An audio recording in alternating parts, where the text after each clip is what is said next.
मेरे प्यारे देशवासियों, हम ये न भूलें कि इस देश उस परिस्थितियों से भी दशकों तक भी आजादी के बाद समय बिताया है जब होती है, चलती है, अरे यार ये तो चलेगा, अरे हमें क्या मेहनत करने की जरूरत है, अरे मामला है अगली पीढ़ी दिखेगी, अरे हमको मौका मिला है यार मौज कर लो, आगे वाला आगे का जाने, हमें क्या कर रहा है, हम अपना समय निकाल दें, अरे नया करने जाओगे कोई बवाल उठ जाए, पता नहीं क्यों देश में स्टेटस को का माहौल बन गया था, जो है उसी से गुजारा कर लो, यही का माहौल बन गया था। और लोग तो कहते हैं अरे भाई छोड़ो अब कुछ होने वाला नहीं है, चलो, ऐसा ही मन बन गया था। हमें इस मानसिकता को तोड़ना था, हमें विश्वास से भरना था और हमने उस दिशा में प्रयास किया। कई लोग तो कहते थे अरे भाई अगली पीढ़ी के लिए काम हम आदमी से क्यों करें, हम तो आज का देखें। लेकिन देश का सामान्य नागरिक ये नहीं चाहता, वो बदलाव के इंतजार में था, वो बदलाव चाहता था, उसकी ललक थी, लेकिन उसके सपनों को किसी ने तवज्जो नहीं दी, उसकी आशा आकांक्षाओं को अपेक्षाओं को तवज्जो नहीं दी गई और उसके कारण वो मुसीबतों को झेलते हुए गुजारा करता रहा, वो रिफॉर्म्स का इंतजार करता रहा। हमें जिम्मेदारी दी गई और हमने बड़े रिफॉर्म्स जमीन पर उतारे। गरीब हो, मिडिल क्लास हो, हमारे वंचित लोग हो, हमारी बढ़ती जाती शहरी आबादी हो, हमारे नौजवानों के सपने हो, संकल्प हो, आकांक्षाएं हो, उनके जीवन में बदलाव लाने के लिए रिफॉर्म का मार्ग हमने चुना। और मैं देशवासियों को विश्वास दिलाना चाहता हूं, रिफॉर्म के प्रति हमारी जो प्रतिबद्धता है वो पिंक पेपर के एडिटोरियल के लिए सीमित नहीं है।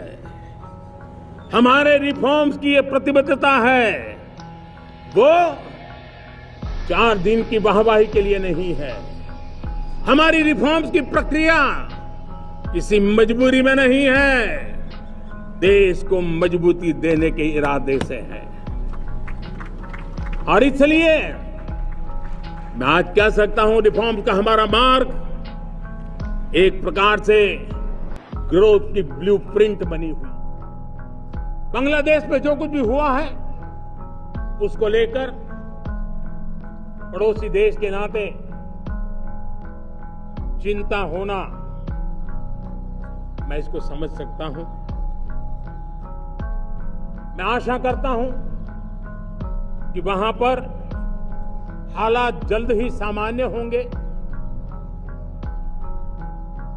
खास करके 140 करोड़ देशवासियों की चिंता कि वहां हिंदू, वहां के अल्पसंख्यक, उस समुदाय की सुरक्षा सुनिश्चित हो। भारत हमेशा चाहता है कि हमारे पड़ोसी देश सुख और शांति के मार्ग पर चले। शांति के प्रति हमारा कमिटमेंट है, हमारे संस्कार है। हम आने वाले दिनों में बांग्लादेश की विकास यात्रा में हमेशा हमारा शुभचिंतन ही रहेगा, क्योंकि हम मानव जाति की भलाई सोचने वाले लोग हैं। मेरे प्यारे देशवासियों, हमारे देश में सुप्रीम कोर्ट ने बार बार यूनिफॉर्म सिविल कोड को लेकर के चर्चा की है, अनेक बार आदेश दिए हैं, क्योंकि देश का एक बहुत बड़ा वर्ग मानता है और उसमें सच्चाई भी है कि जिस सिविल कोड को हम लेकर के जी रहे हैं वो सिविल कोड सचमुच में तो एक प्रकार का कम्युनल सिविल कोड है, भेदभाव करने वाला सिविल कोड है।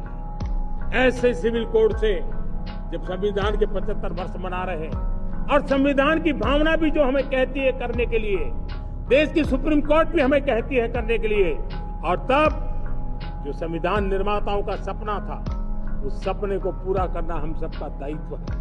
और मैं मानता हूं इस गंभीर विषय पर देश में चर्चा हो, व्यापक चर्चा हो, हर कोई अपने विचारों को लेकर के आए और उन कानूनों को जो कानून धर्म के आधार पर देश को बांटते, जो ऊंच नीच का कारण बन जाते, ऐसे कानूनों को आधुनिक समाज में कोई स्थान नहीं हो सकता है। और इसलिए मैं तो कहूंगा, अब समय की मांग है कि देश में एक सेकुलर सिविल कोड हो। हमने कम्युनल सिविल कोड में 75 साल बिताए हैं, अब हमें सेक्युलर सिविल कोड की तरफ जाना होगा और तब जाकर के देश में धर्म के आधार पर जो भेदभाव हो रहे हैं, सामान्य नागरिक को जो दूरी महसूस होती है, उससे हमें मुक्ति मिलेगी।